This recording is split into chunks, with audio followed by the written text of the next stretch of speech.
Siege of Vienna. In the summer of 1683, the armies of the Ottoman Empire descended upon Vienna, the Habsburg capital and the gateway into Europe.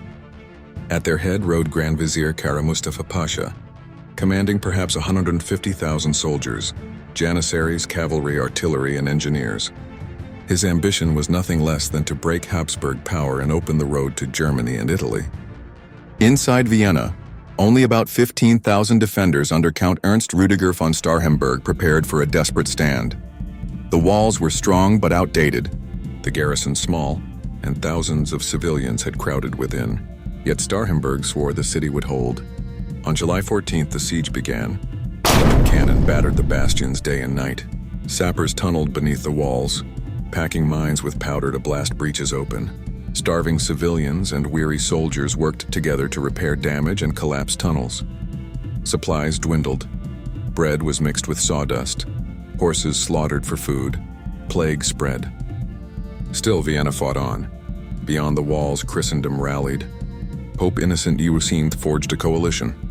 Austrians, Bavarians, Saxons, and above all the Polish-Lithuanian Commonwealth under King Jan III Sobieski. By early September, an allied army of some 70,000 men marched to Vienna's aid. The city was near collapse. Mines had torn holes in the defenses. Defenders fought hand-to-hand in rubble. Starhemberg sent desperate pleas. Within days, the Ottomans would break through. On September 12th, the relief army struck. Imperial and German forces attacked the Ottoman flanks, while Poles pressed hard on the right. After hours of brutal fighting, Sobieski unleashed his masterstroke. From the Kahlenberg Heights, nearly 20,000 cavalry charged downhill, the largest cavalry assault in history.